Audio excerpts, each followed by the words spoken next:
Actualité internationale en 5 minutes chrono, c'est l'heure de votre Flash Info sur Al24 News.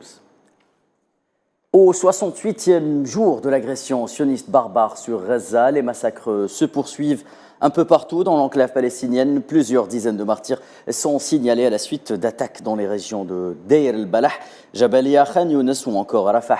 Dans le sud, les forces sionistes prennent pour cible prioritairement les lieux résidentiels et les endroits qui servent de refuge aux centaines de milliers de déplacés internes, y compris les hôpitaux et les écoles, avec l'objectif de faire le maximum de victimes parmi la population civile.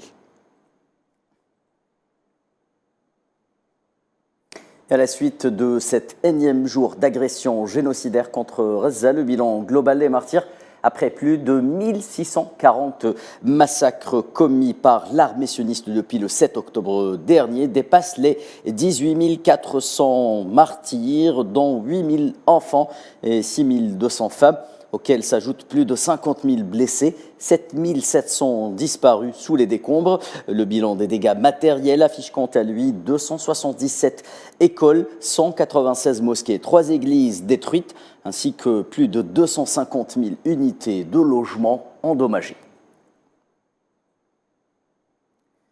Et autre région de Gaza décimée par les massacres de l'armée de l'occupation, il s'agit de Khan Younes, où pas moins de 40 martyrs sont tombés durant les dernières heures. Ils ont été admis à l'hôpital Nassar. 10 enfants figuraient parmi les victimes des dernières attaques selon l'agence Wafa.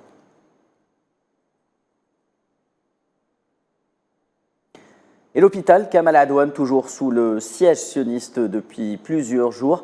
L'armée d'occupation a même franchi un nouveau cap dans son plan d'agression contre cette structure médicale. Selon le porte-parole du ministère de la Santé à Gaza, Ashraf El-Qudra, les forces sionistes ont ouvert le feu sur le personnel médical de l'hôpital en question.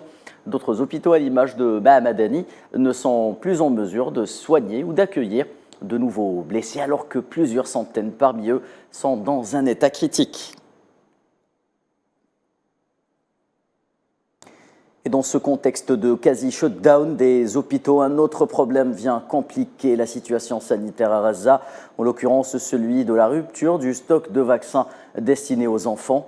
Le ministère de la Santé à Gaza a indiqué que cela pourrait avoir de graves conséquences sur leur santé et pouvait favoriser la propagation des épidémies dans les lieux d'hébergement et des lieux qui sont pratiquement tous arrivés à saturation. Gaza confronté à un désastre sanitaire public, une déclaration faite par le Bureau humanitaire des Nations Unies. Le PAM indique que cette situation est la résultante de l'effondrement de son système de santé et de la propagation de maladies causées par la surpopulation.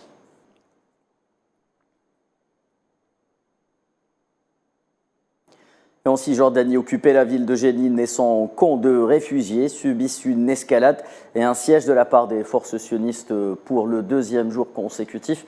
Au moins 8 martyrs sont tombés entre hier et aujourd'hui. Dans le dernier, le jeune Qassam Zidan, âgé de 29 ans, il a été tué par une balle qui l'a touché en pleine tête lors d'une incursion de l'armée d'occupation sioniste.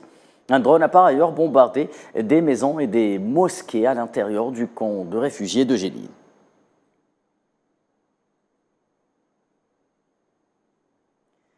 Les Nations Unies qui disent que de nouveaux déplacements internes à Gaza sont à prévoir.